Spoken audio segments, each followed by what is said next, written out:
Assalamualaikum warahmatullahi wabarakatuh. Jumpa kembali bersama saya di channel Ngulik Sejarah.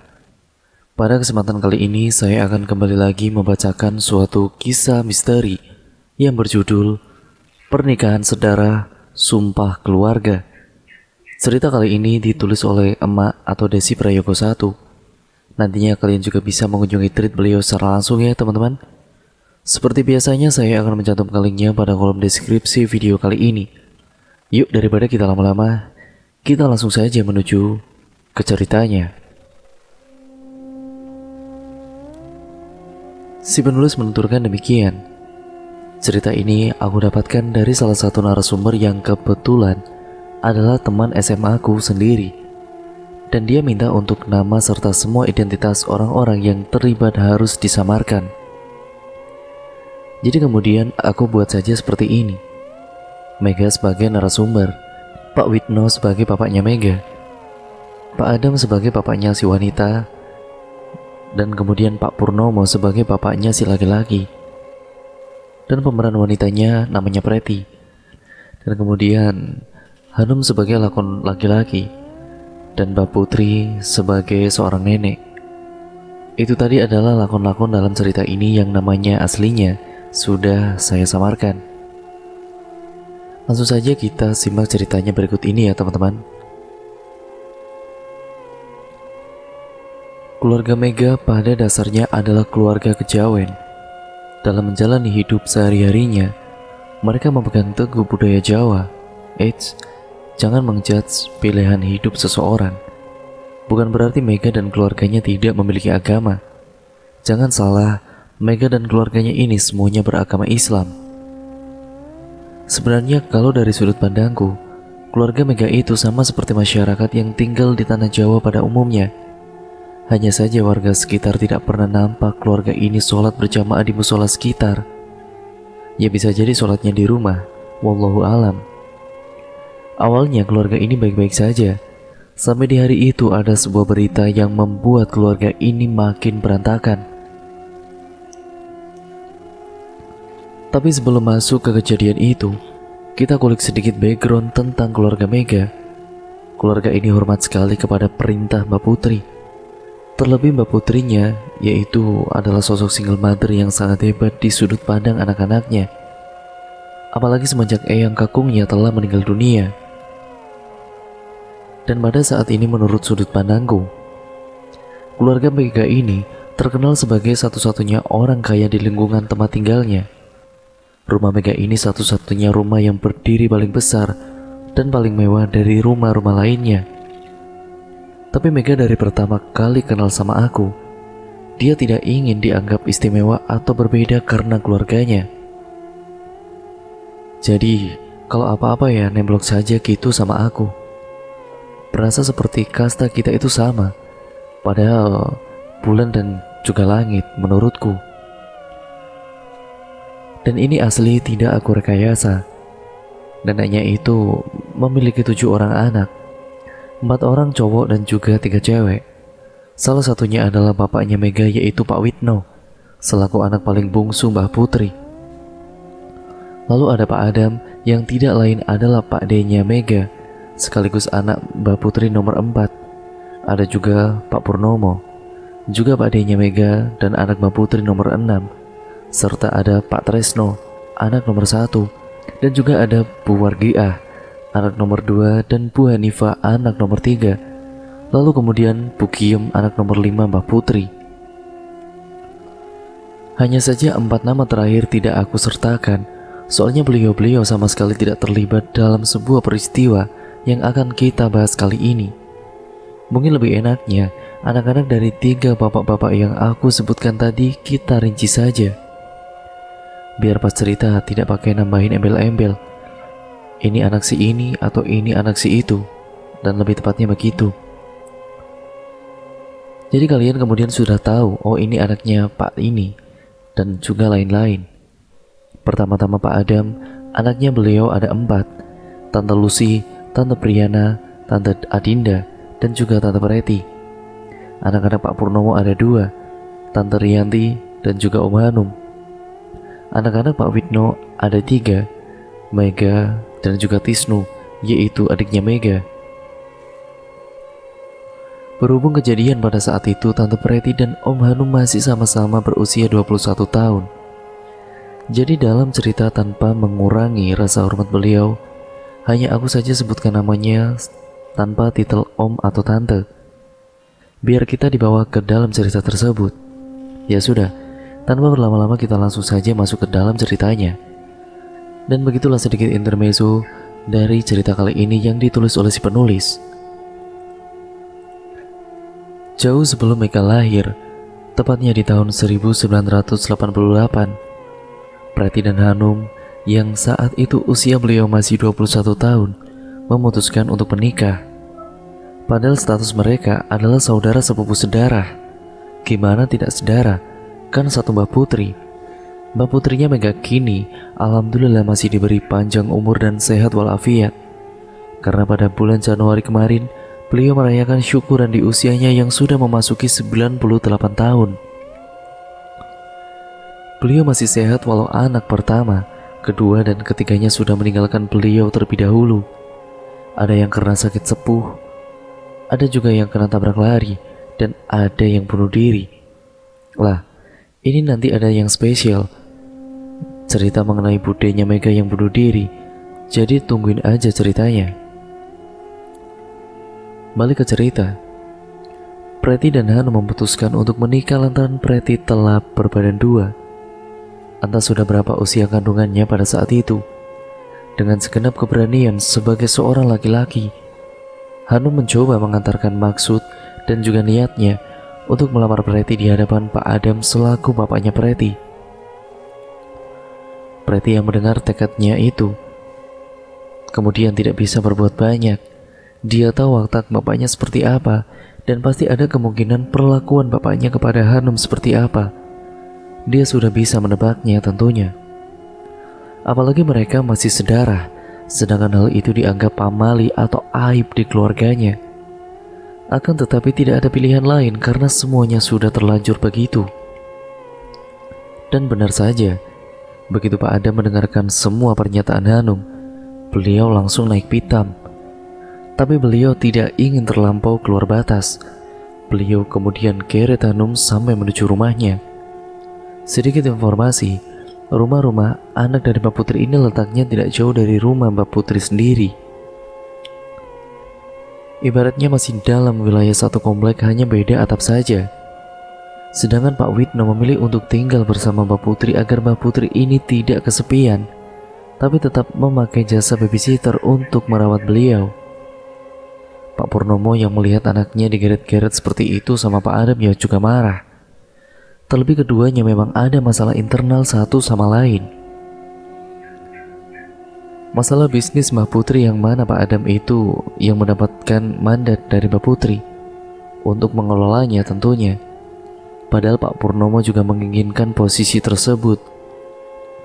Alhasil hubungan kakak beradik ini jadi rumnya saling bertengkar, termasuk anak-anak beliau, bahkan kedua istri masing-masing. Tapi hal itu tidak berlaku untuk Preti dan juga Hanum. Alih-alih bertengkar, justru keduanya malah saling suka, sampai akhirnya rela backstreet, terus akhirnya hamil. Di pikiran mereka yang saat itu masih remaja berpikir, siapa tahu dengan Preti hamil keduanya akan bersatukan dalam pernikahan. Padahal jelas-jelas itu telah dilanggar dalam keluarganya dan jelas ditolak sama Mbak Putri. Pak Adam yang terlanjur naik pitam akhirnya menceritakan semuanya sambil emosi. Akhirnya keduanya terlibat cekcok sampai baku hantam gara-gara masalah anak-anak mereka. Pak Widno yang mengetahui hal itu langsung memberitahu Mbah Putri dan beliau meminta Pak Widno untuk mengajak kedua kakaknya itu menghadap ke Mbah Putri. Pergilah Pak Widno menjumpai kedua kakaknya yang sedang bertengkar itu dan meminta keduanya untuk menghadap Mbah Putri. Saat itu usia Pak Widno masih 30 tahun dan juga belum menikah. Pak Widno menikah itu di tahun 92 dan di tahun 94 lahirlah Mega. Mendapat informasi seperti itu dari Pak Widno, paniklah mereka. Soalnya Mbak Putri paling tidak suka anak-anaknya bertengkar, apalagi sampai baku hantam seperti itu. Begitulah mereka sudah berdiri di hadapan Mbak Putri. Kemudian Mbak Putri berkata, "Sudah, duduk semua. Aku sudah tahu sebenarnya ada apa di antara kamu, Adam, dan kamu juga Purnomo. Apa yang telah diperbuat anak-anakmu itu sudah menjadi resikomu, karena tidak sepenuh hati membesarkan anak-anak. Sudah, sekarang tidak ada pilihan lain selain menikahkan Preti dan Hanum. Nanti aku carikan hari yang bagus untuk akad nikah. Selebihnya biar Widno yang mengurus semuanya. Sekarang pulang, kasih tahu istri dan juga anak-anakmu semua." Pak Adam dan Pak Purnomo tidak ada yang berani membantah sedikit pun ucapan Mbak Putri. Keduanya pun langsung bergegas berjalan pulang ke rumah masing-masing. Kini Mbak Putri hanya tinggal berdua bersama Pak Widno. Lalu Mbak Putri itu berkata dengan suara yang sangat lirih, "Keulang lagi, No." Dan No yang dimaksud ini adalah Pak Widno ya teman-teman. Pak Widno yang tidak paham dengan ucapan Mbak Putri hanya menjawab, "Sudah Bu, jangan Ibu pikirkan, nanti Ibu drop." Sambil mendorong kursi roda Mbak Putri menuju kamar agar Mbak Putri bisa beristirahat kembali. Berselang sekitar 2 bulan setelahnya, hari baik itu pun tiba. Keluarga Mega sibuk dengan acara akad nikah, yaitu akad nikahnya Preti dan Hanum. Bagi keluarga hal tersebut adalah aib, tapi bagi kedua anak remaja ini merupakan hari yang bahagia karena mereka telah dipersatukan dalam ikatan pernikahan. Persis seperti yang mereka rencanakan, saat itu usia kehamilan Preti sekitar mungkin 10 minggu atau bisa dibilang hampir menginjak 3 bulan. Masih belum terlalu nampak dan para tetangga belum tahu alasan keluarga ini menikahkan anak-anak mereka sendiri. Seperti yang diduga sama Mbak Putri bahwa pernikahan Preti dan Hanum hanya akan menimbulkan buah bibir di lingkungan sekitar mereka. Daripada gosip itu semakin berkembang, yang menjadi tidak karuan tentunya, Mbak Putri sampai memindahkan keduanya ke sebuah rumah yang lokasinya di luar kota, yaitu Surabaya. Aku tidak bisa sebutkan sesuai permintaan Mega. Syukurlah setelah Preti dan Hanum pindah, gosip itu lambat laun mulai hilang. Tapi ada semacam perasaan was-was di hati Mbak Putri soal anak yang dikandung oleh Preti. Mbak Putri sampai memaksa Pak Adam maupun Pak Purnomo mengantar Preti periksa ke dokter kandungan yang paling bagus, supaya mereka mengetahui kondisi jabang bayi yang dikandung oleh Preti. Merasa terus dipaksa, akhirnya Pak Purnomo menghubungi Hanum agar mengantar Preti untuk periksa ke dokter kandungan demi memuaskan rasa penasaran Mbak Putri. Pergilah Hanum ke dokter setelah mendapat telepon dari bapaknya 2 hari yang lalu. Sebelumnya mereka harus cari tahu dulu nih informasi seputar rumah sakit mana yang bagus untuk memeriksakan kandungan. Hingga mereka kemudian menemukan informasi seputar rumah sakit ini. Mereka tidak mikir apa-apa di situ dan biasa saja, seperti selayaknya pasangan orang tua muda yang akan memeriksakan kandungannya. Waktu itu di Indonesia sudah ada USG dan di rumah sakit inilah satu-satunya atau rumah sakit pertama yang menerima alat USG itu. Kalian kemudian bisa buktikan sendiri karena ini sudah cocokkan dengan Google dan juga memang benar. Tapi kalau udah tahu ya di mana tempatnya, tolong dirahasiakan atau keep untuk diri sendiri. Berhubung waktu itu USG masih belum secanggih sekarang dan hanya berbentuk 2D atau 2 dimensi. Alhasil dokter hanya bisa melihat kalau di rahim Preti memang ada isinya. Terlepas itu janin atau tumor, dokter itu masih belum tahu. Tetapi dokter itu kemudian menjadwalkan ulang Preti untuk kontrol lagi dengan dokter yang memang sudah expert di bidangnya. Dan tetap di rumah sakit tersebut tentunya. Soalnya kebetulan pas Preti ke rumah sakit tersebut, si dokter utamanya ini sedang libur dan digantikan oleh dokter pengganti yang jadwal terbangnya memang belum banyak. Preti kemudian setuju saja, tapi Hanum agak was-was karena harga untuk sekali USG pada tahun itu bisa dibilang lumayan mahal. Secara hanya rumah sakit itu sajalah yang memiliki alat USG pertama kali di Indonesia. Hanum mencoba menghubungi bapaknya dengan maksud lain, dengan maksud untuk meminta uang dan akan dia ganti pada saat dia sudah terima gaji. Dan untuk info kalian semua, selama di kota itu, Hanum bekerja di sebuah kantor firma hukum. Mereka mandiri intinya di kota itu. Pak Purnomo awalnya agak kesal, namun berhubung itu Hanum yang minta, jadi beliau kasih saja dan beliau langsung kirim uang itu melalui kantor pos. Dulu kan belum ada ATM apalagi M-Banking. Jangankan itu, HP saja kan belum ada.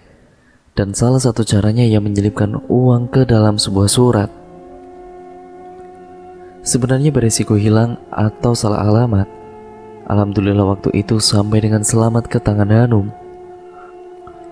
Pak Purnomo ini tidak bisa marah atau menolak permintaan Hanum, karena Hanum satu-satunya anak laki-laki dan dia juga kebetulan anak bontot. Jadi ya seperti disayang-sayang begitu si Hanum ini. Seminggu setelahnya jadwal Preti kedua kalinya pun akhirnya tiba.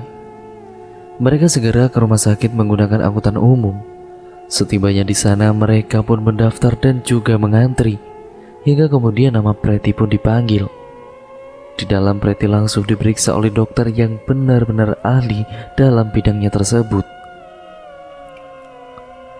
Dokter ini bilang kalau sejauh ini kandungan Preti dalam kondisi baik-baik saja. Alangkah baiknya Preti tetap rutin memeriksakan kandungannya minim sebulan sekali untuk melihat pertumbuhan janinnya seperti apa. Berhubung jarak rumah sakit mereka dengan rumah sakit ini terbilang jauh, ditambah Hanum yang sibuk dengan pekerjaannya, akhirnya dokter tersebut memutuskan Preti boleh kembali lagi saat usia kandungannya sudah hampir 7 bulan.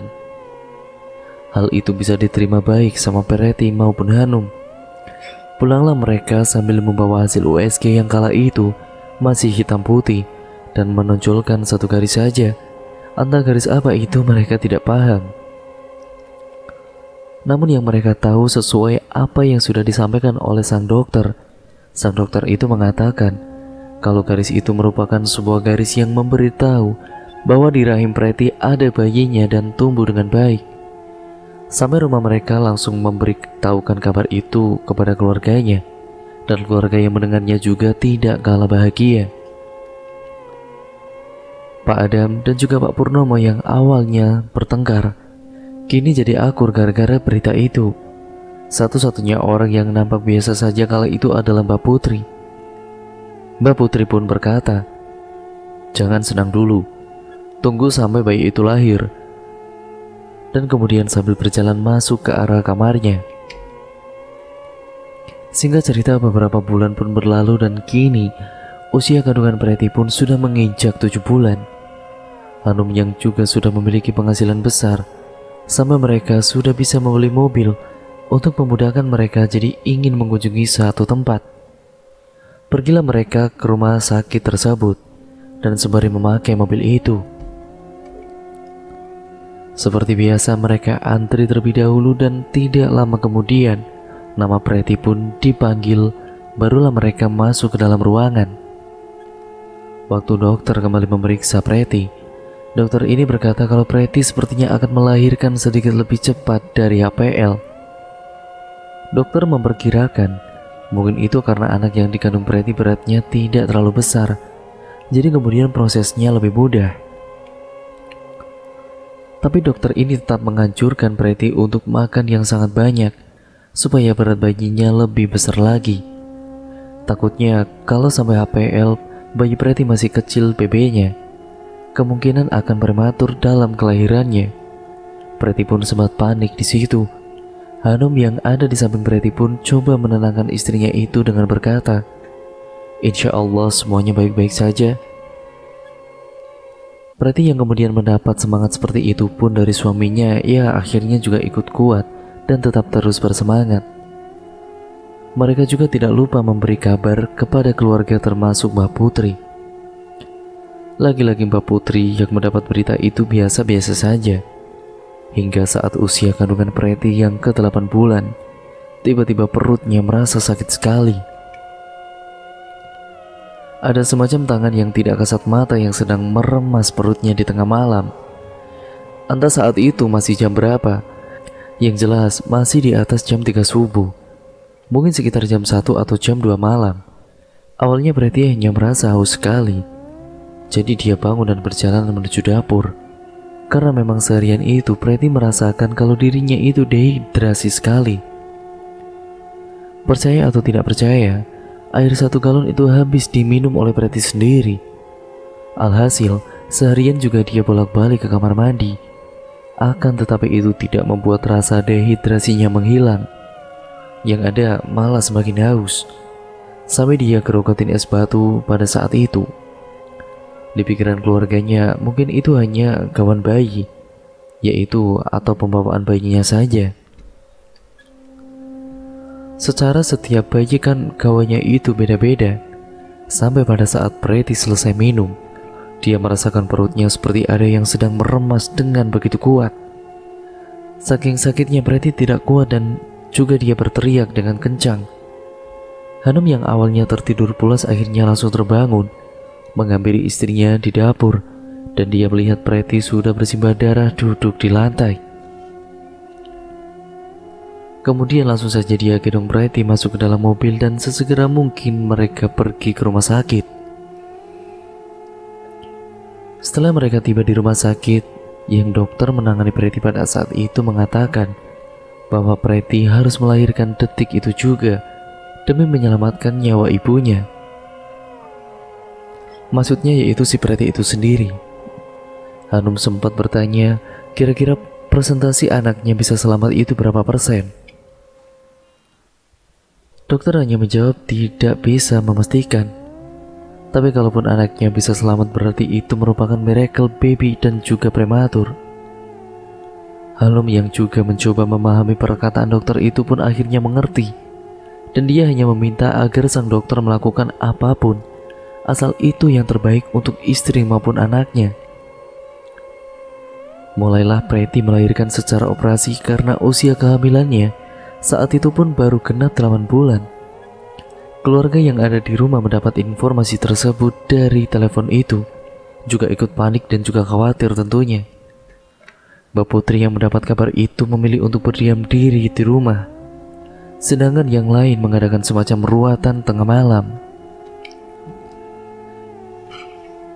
Itu kemudian ditujukan karena demi memohon keselamatan Pretty maupun bayinya yang sedang bertarung nyawa di rumah sakit. Untuk pertama kalinya di malam itu, Hanum sholat dan meminta pertolongan untuk dimudahkan semuanya kepada Allah. Karena terakhir kali dia sholat itu usianya masih 5 tahun, dan setelah itu dia tidak pernah sholat lagi. Dia menangis sejadi-jadinya di malam itu. Sekitar hampir 2 jam lamanya dokter akhirnya keluar dari ruang operasi, dan kemudian terlihat menghampiri Hanum yang menunggu di ruang tunggu tentunya. Dengan ekspresi wajah yang telah bercampur sedih, dokter itu kemudian mengatakan bahwa mereka tidak bisa menyelamatkan anak yang ada di dalam kandungan Pretty. Kalian tahu kenapa? Karena bayi itu telah terpotong-potong tubuhnya saat masih berada di dalam kandungan Pretty. Bayi itu sudah berwujud bayi yang normal, hanya saja dia memiliki kelainan di kepalanya yang membesar. Dokter itu juga mengatakan kalau Hanum baru saja bisa membawa pulang anaknya untuk dimakamkan setelah dokter sudah berhasil menjahit semua tubuh bayinya jadi utuh kembali. Tentunya pihak rumah sakit juga akan mensucikan bayi itu dulu, biar nanti pihak keluarga tinggal mensolati lalu memakamkan saja. Jadi begini, waktu dokter berhasil membedah perut Pretty, niatnya langsung mengambil anak Pretty yang ada di dalam kandungan. Dari awal dokter sudah ragu kalau anak Pretty masih hidup, karena saat dicek, detak jantungnya sudah tidak terdengar lagi, dan permukaan perut Pretty ini menjadi aneh. Kalau ibu hamilkan pada umumnya belenduk atau bagaimana gitulah bentuknya. Tapi kalau Pretty ini bentuknya seperti bukan perut orang hamil. Dan pokoknya susah menggambarkannya. Jadi begini, perutnya itu justru terlihat kayak ada beberapa benjolan yang nongol. Dokter kemudian keheranan melihat itu, sedangkan Preti tidak ada henti-hentinya pendarahan. Pada saat dokter mencoba mengambil anak Preti dari dalam rahimnya, dokter ini terkejut saat yang diangkat pertama kali hanyalah kepala bayinya saja. Awalnya dokter ini panik, jangan-jangan salah atau bagaimana begitu. Secara tekstur tulang bayi yang baru lahir itu kan masih lunak dan lentur. Tapi setelah semakin lama dokter ini mengambil sisa tubuh bayinya Preti, baru dokter ini menyadari kalau ada yang aneh dengan kehamilan si Preti. Atau bisa dibilang ternyata anak yang dikandung Preti ini memiliki kelainan yang bukan disebabkan oleh genetik. Bisa jadi faktor genetik, tapi itu pun hanya sedikit presentasinya. Apalagi Hanum mengatakan, yaitu kepada dokternya, bahwa di keluarganya maupun keluarga Preti tidak ada yang seperti itu. Soalnya selain tubuh anak ini tiba-tiba sudah terpotong-potong di dalam perut, anak mereka juga terlahir tanpa permukaan kulit bagian luar. Coba Anda bayangkan sendiri. Ya, karena aku tidak sanggup ngejabarinnya. Tubuhnya terpotong-potong jadi beberapa bagian, seperti kepala, kedua tangan dan kedua kaki yang terpisah, serta kedua telinganya yang juga terlepas. Jadi dokternya itu habis ambil kepala, lalu dapat tubuhnya, habis itu kedua tangannya dan lain-lain. Makanya semua itu harus dijahit dulu sebelum dimakamkan. Bahkan saat dibawa pulang, anak Preti ini diletakkan ke dalam sebuah peti kayu. Hanum hanya bisa melihatnya sekali dan setelah dimasukkan ke dalam peti, dia sudah tidak bisa lagi melihat wujud anaknya. Sedangkan Preti sama sekali belum pernah melihat anaknya. Para dokter dan semua staf yang ikut menangani persalinan Preti pun bingung dengan hal itu.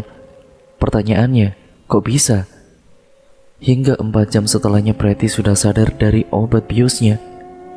Dia merasakan sakit di perutnya dan dokter pun mulai memberinya minum. Preti memegang perutnya sudah kempes. Dengan sekuat tenaga Preti menanyakan di mana anaknya. Sampai salah satu suster dengan berat hati terpaksa memberitahu semuanya kepada Preti. Dan waktu Preti mendengar hal itu, dia menangis-nangis histeris. Sedangkan jasad anak mereka masih ditaruh di ruang jenazah sampai menunggu kondisi Pretinya membaik. Barulah mereka akan sama-sama pulang, yaitu ke rumahnya dan memakamkan jenazah anak mereka di makam keluarga. Sekitar 2 hari berikutnya, kondisi Preti sudah membaik sepenuhnya. Mereka lalu membawa pulang anak mereka menuju ke Surabaya, ke ambulan yang mereka sewa. Tidak ada cara lain dan saat itu juga masih tahun 89. Jalanan masih belum selancar sekarang.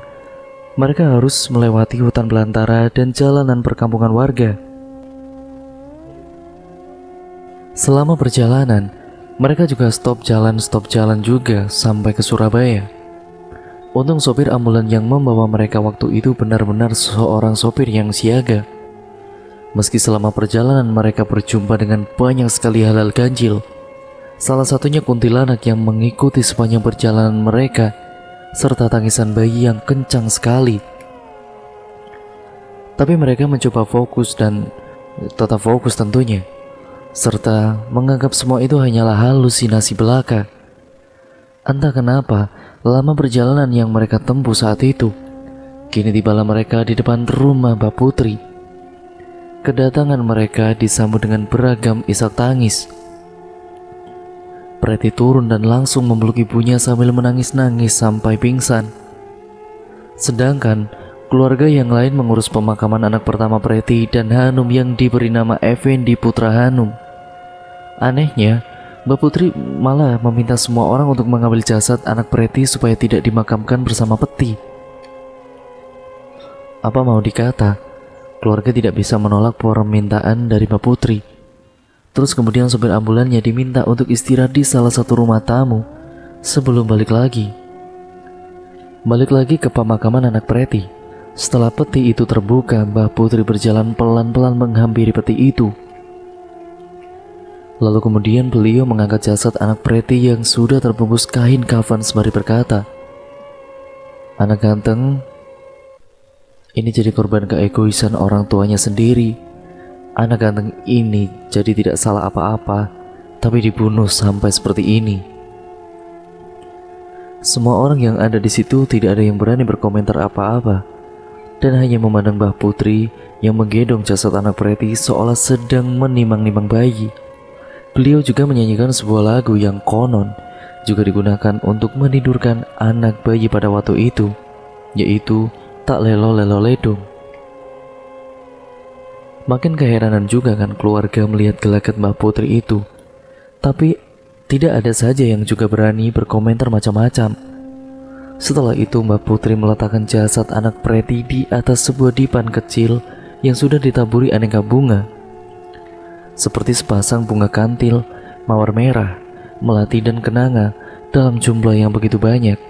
Serta di bagian atas dipan itu ada beberapa dupa yang masih menyala. Mbak Putri lalu duduk di bagian dipan sambil bersila dan menggabungkan kedua tangannya. Terlihat bibir Mbak Putri membaca sesuatu yang entah itu apa. Tidak lama kemudian, seluruh rumah Mbak Putri sampai bergetar begitu hebat. Dan setelah Mbak Putri selesai dengan itu semua, beliau berkata, "Jangan ada lagi yang menikah sedarah." Pak sopir ambulan yang merasakan guncangan itu juga ikut kaget. Berhubung beliau melihat seluruh orang memakai baju yang aneh, akhirnya beliau memilih berpamitan malam itu juga.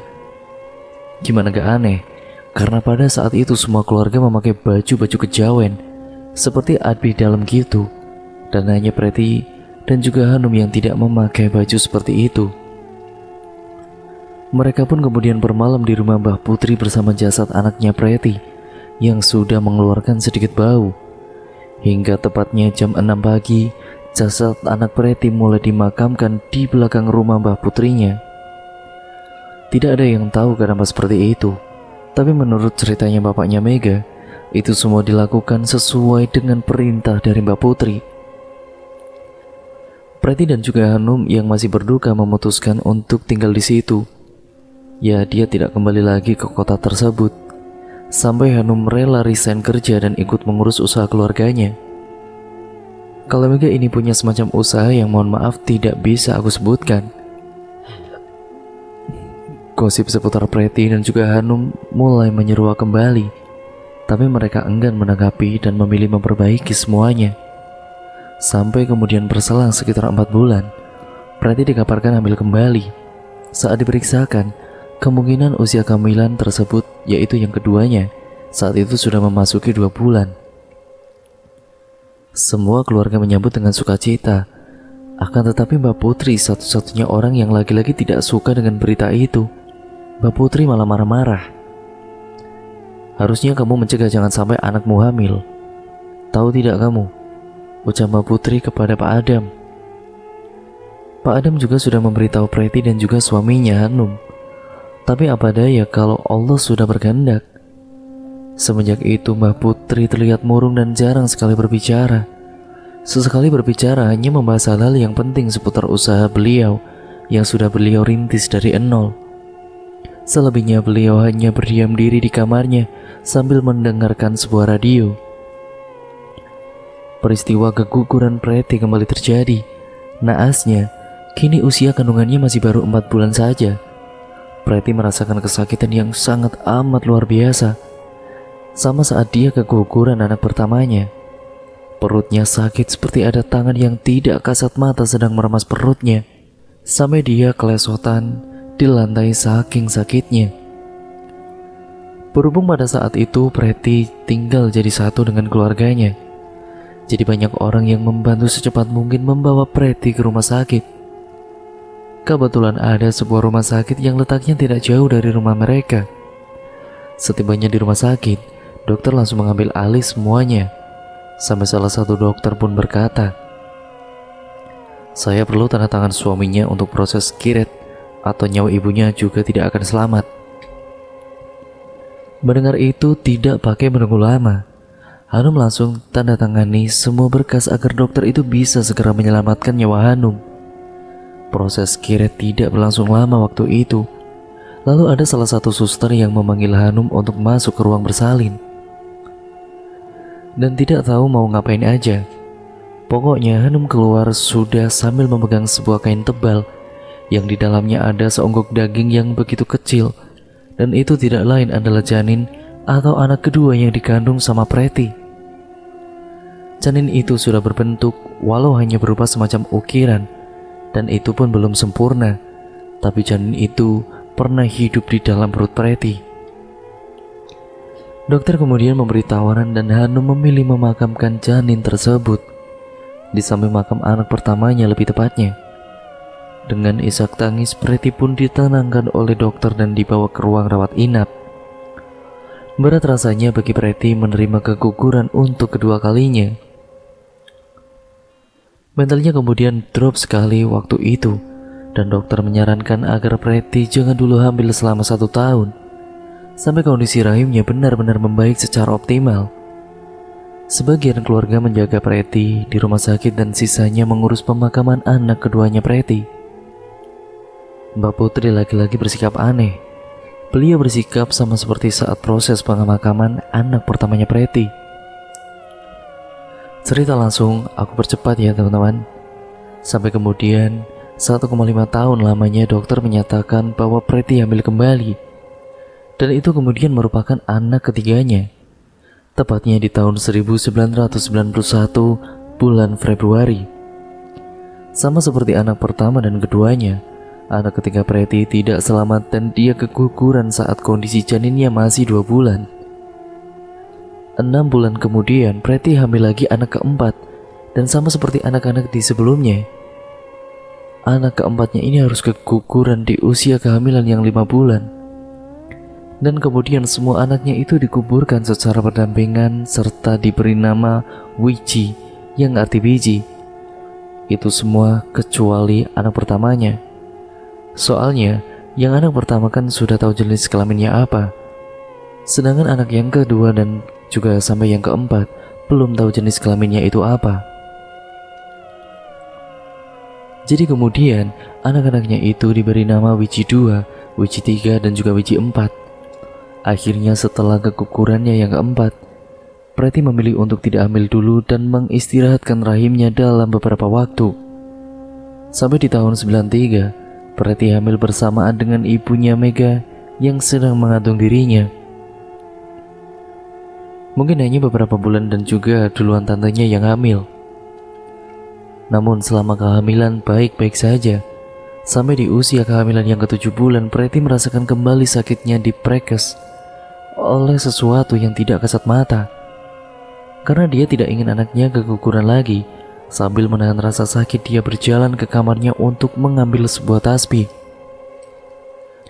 Tasbih itu lalu dia letakkan di atas perutnya sambil dia rebahan di atas kasur, dan juga benar tidak lama kemudian Pretty tidak lagi merasakan sakit itu. Dia kemudian terus memanjatkan semua doa-doa untuk melindungi dirinya dan juga sang jabang bayi dari seorang yang berniat jahat. Tidak tahu bagaimana saat itu pikirannya mulai terbuka manakala dia pernah mendatangi sebuah pengajian yang pada waktu itu salah satu ustadz ceramah dan dia berkata, godaan terbesar ibu yang sedang hamil atau mengandung itu adalah setan, dan juga setan juga bisa menggugurkan kandungan seseorang apabila Allah berkehendak. Andai Allah tidak berkehendak, maka terselamatkanlah bayi yang dikandungannya dari setan yang berniat mengambilnya itu. Jadi satu-satunya kunci ketika kamu sedang hamil adalah banyak-banyak berdoa dan memohon perlindungan dari Allah, serta pasrahkan semuanya kepada Allah, dan insya Allah, Allah akan melindungimu dari segala macam kejahatan. Maka dari itu, Pretty langsung detik itu juga hatinya tergugah dan dia ingin membuktikan sebesar apa kuasa Allah. Sanggupkah Allah menolongnya? Begitulah pikirnya pada kala itu. Disinilah detik-detik Pretty ditunjukkan kuasa Allah, di mana Allah melindungi anak Pretty sehingga dia tidak bernasib sama seperti kakak-kakaknya. Iya, malam itu Pretty selamat dan dia kemudian tidak lagi keguguran. Anaknya dalam kondisi baik-baik saja dan tidak lama kemudian, tangan tidak kasat mata yang mencengkram perutnya tahu-tahu hilang. Keesokan paginya, setelah semalaman apa yang sudah dia alami, detik itu juga Pretty putuskan untuk berhijab dan juga menutup auratnya. Masya Allah, Alhamdulillah. Semua orang kaget dengan perubahan dari Preti. Tapi dia tidak peduli, karena dia sendiri yang sudah merasakan keajaiban kuasa Allah. Allah lah yang telah melindungi dirinya dan juga calon jabang bayinya itu. Akan tetapi semenjak itu Mbak Putri kelihatan lebih sering sakit-sakitan. Cuma keluarga belum mengaitkan sakitnya Mbak Putri dengan apa yang selama ini dialami Preti. Iya, hanya sebatas dianggap penyakit sepuh. Toh Mbak Putri pada saat itu juga sudah sepuh. Meski kandungan Preti selamat dari keguguran, tapi dokter menyarankan Preti untuk aborsi saja. Soalnya kondisi anaknya yang memiliki kelainan secara fisik. Dokter memperkirakan kalau anak Preti ini tumbuhnya hanya stuck di usia 10 tahun. Dan 10 tahun ke atas fisiknya tidak akan tumbuh normal seperti anak-anak pada umumnya. Bisa dibilang maaf sekali, dia akan cebol. Tapi Preti tidak peduli. Yang penting anaknya lahir dengan selamat ke dunia. Hanum dan keluarganya yang lain juga menyarankan hal yang sama. Tapi tidak dengan bapak, juga dengan ibunya Mega. Mereka berdua kemudian mendukung keinginan Preti untuk membesarkan anaknya itu. Bagaimanapun, naluri Preti sebagai seorang ibu pasti tahu apa yang terbaik untuk anak-anaknya. Singkat cerita, tepatnya di bulan Juli 1994, untuk pertama kalinya Preti melahirkan anak kelimanya dengan alhamdulillah selamat dalam persalinan yang normal. Semuanya normal dan bayi itu menangis kencang dan berjenis kelamin perempuan. Preti dan kedua orang tua Mega nampak bahagia menyambut bayi itu, tapi tidak dengan keluarga yang lain. Bagi mereka bayi itu lahir merupakan sebuah aib yang baru saja diciptakan oleh Hanum dan juga Preti. Begitupun dengan pola pikir Hanum, agak kecewa Preti dengan suaminya itu. Tapi baginya, yang penting anaknya itu sudah lahir dengan selamat ke dunia itu saja sudah bersyukur sekali dia. Hingga pada bulan September 1994, Mega akhirnya lahir ke dunia. Sedangkan kondisi Mbak Putri saat itu semakin parah.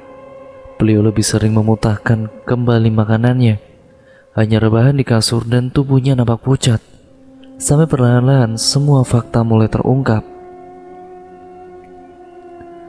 Cerita ini didapatkan dari seorang yang bernama Pak Darmaji. Beliau merupakan seseorang yang telah bekerja ikut Mbak Putri sejak lama. Sejak Mbak Putri menikah dengan Mbah Kakung dan juga memutuskan untuk pindah ke kota ini. Pada dasarnya, Mbak Putri dan Mbah Kakung merupakan saudara sedarah. Pernikahan mereka diwarnai sumpah dari masing-masing keluarga, hingga akhirnya mereka diusir karena dianggap membawa malapetaka. Sumpah itu sendiri berisi, keturunan keluarga ini yang nekat melakukan perkawinan sedarah, maka tidak akan memiliki keturunan sampai akhir hayatnya.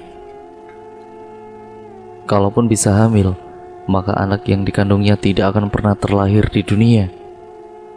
Keluarga keduanya memiliki sebuah pemahaman bahwa budaya Jawa itu sangat kental akan berbagai mitos, termasuk mitos pernikahan sedarah. Mitos itu mengatakan bahwa anak yang dihasilkan dari pernikahan sedarah akan terlahir dengan berbagai kekurangan. Entah itu cacat secara fisik maupun mental, anak-anak tersebut dianggap aib di keluarganya, dan kalau bisa sebelum lahir harus dibunuh. Konon katanya, mereka akan mendatangkan berbagai musibah bagi keluarganya. Sebenarnya anak Mbak Putri bukan 7, melainkan 30 orang.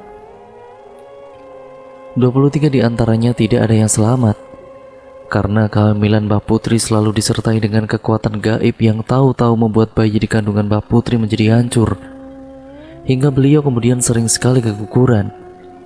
Kemungkinan itu adalah barang gaib yang dikirim oleh keluarganya, supaya beliau tidak memiliki sebuah keturunan, hingga beliau dan juga Mbah Kakung memutuskan untuk pindah kota. Barulah setelah itu, Mbak Putri hamil anak ke-24 yang tidak lain adalah Pak Ade Tresno. Ternyata beliau bukan anak pertama, melainkan anak ke-24 Mbak Putri. Mbak Putri tahu kalau keluarganya pasti akan mengirimkan hal-hal gaib lagi kepadanya. Akhirnya beliau memutuskan untuk datang ke seorang dukun yang bisa dianggap melindunginya.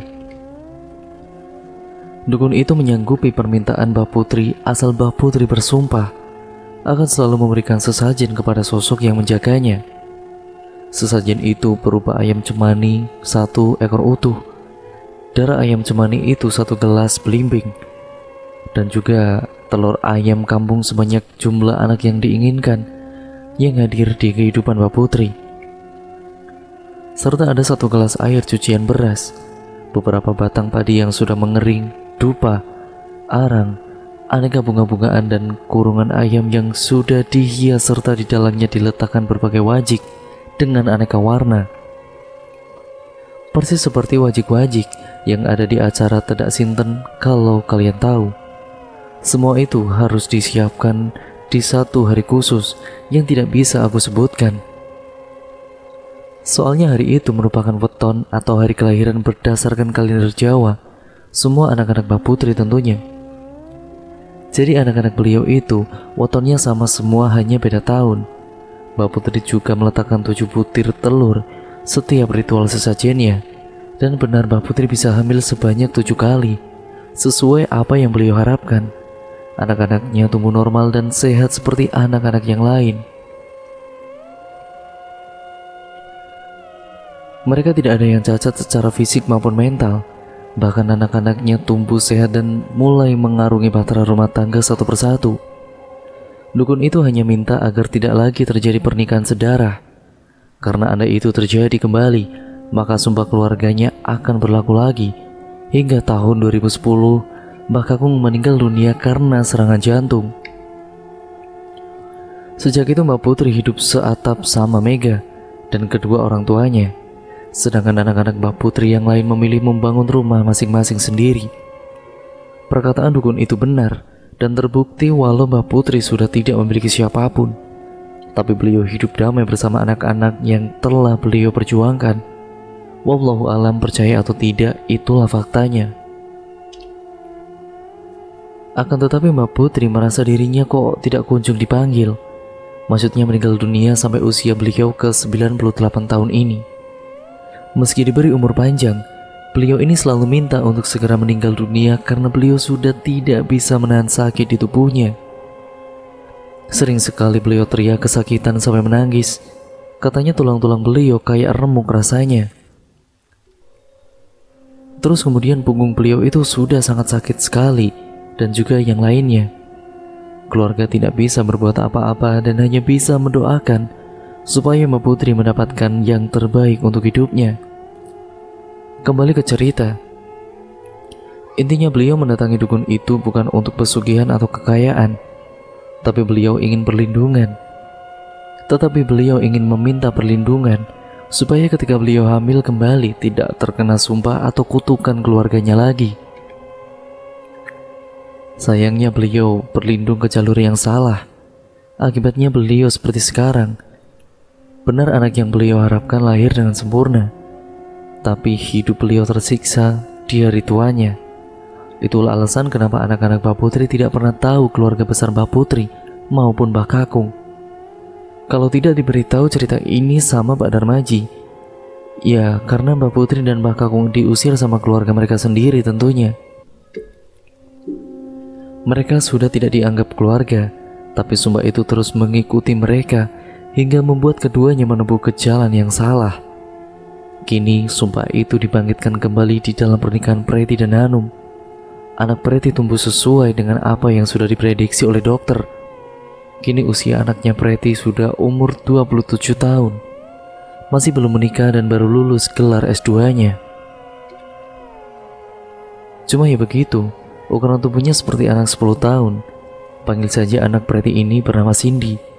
Mbak Putri sama sekali tidak ingin bertemu atau melihat Cindy. Kalau ada Cindy tidak sengaja lewat di depan beliau, Mbak Putri akan memilih menghindar. Yaitu tadi karena beliau takut semuanya itu terus terimbas ke anak-anaknya. Bahkan kematian anak pertama sampai anak ketiganya, yaitu Mbak Putri menyalahkan Cindy. Menganggap Cindy adalah penyebab kematian ketiga anaknya. Padahal Dokter sudah memberikan kesaksian kalau anak Pak D. Tresno itu memang pure sakit. Sedangkan Bu Wargia meninggal karena ditabrak dan juga Bu Hanifah memang pure bunuh diri. Tapi Mbak Putri tetap bersikeras kalau semua ini ulahnya Cindy. Meskipun Cindy tidak ngapa-ngapain, ya juga semuanya salah dia menurut dia. Semua keluarga juga kemudian menghindari Cindy dan Hanum dengan teganya menceraikan Preti. Kini Preti hanya tidur berdua dengan anaknya dan juga Hanum menikah kembali dengan teman SMA-nya. Tante Preti mencoba legowo menerima semuanya itu. Toh buktinya sekarang dia berhasil membesarkan Cindy sebagai anak yang berbakat dan memiliki kemampuan berpikir yang lebih cepat dari anak seusianya. Banyak sekali penghargaan dan beasiswa yang diterima oleh Cindy. Cindy juga tumbuh sebagai anak yang tidak pemalu dan atau insecure. Justru dia jadikan kekurangannya itu sebagai bentuk kelebihan yang ada pada dirinya. Hanya Cindy dan juga Preti, Mega dan kedua orang tuanya yang memilih keluar dari ruang lingkup keluarga Mbah Putri. Kabar terakhir yang Mega dapat kalau Mbah Putri ini sekarang dalam kondisi koma karena terpapar virus COVID. Kita luangkan waktu sejenak untuk mendoakan apapun yang terbaik untuk Mbah Putri ke depannya. Andai Mbah Putri diambil dengan cara seperti ini, keluarga sudah ikhlas. Pak Darmaji kemudian pernah berkata, tiang sing dampingin Mbah Putri dereng dipendet, kemungkinan Mbah Putri nggih mboten saged dipendet. Dan begitu ceritanya ya teman-teman, dan cerita pun akhirnya selesai sampai di sini. Terima kasih untuk kalian semua yang sudah menyimak video kali ini dari awal sampai akhir. Dan terima kasih pula untuk kalian semua yang sudah setia dengan channel Ngulik Sejarah. Dan menurut saya, pada video kali ini banyak sekali pesan dan juga nilai-nilai moral yang terkandung di dalamnya. Jadi saran saya adalah untuk kalian mengambil yang baik-baiknya ya teman-teman, dan juga buang jauh-jauh yang buruknya. Sekian dan terima kasih untuk video yang kali ini ya teman-teman. Jangan lupa like, komen, dan share video kali ini sebanyak-banyaknya. Jangan lupa pula untuk kalian komen di kolom komentar agar channel ini mendapat kritik dan saran kalian untuk kemajuan channel ini menjadi lebih baik lagi. Dan jangan lupa pula untuk kalian klik tombol subscribe serta tekan tombol notifikasinya agar kalian tidak ketinggalan video terbaru dari channel ini. Sekian dan terima kasih. Sampai berjumpa di video yang selanjutnya ya teman-teman. Wassalamualaikum warahmatullahi wabarakatuh.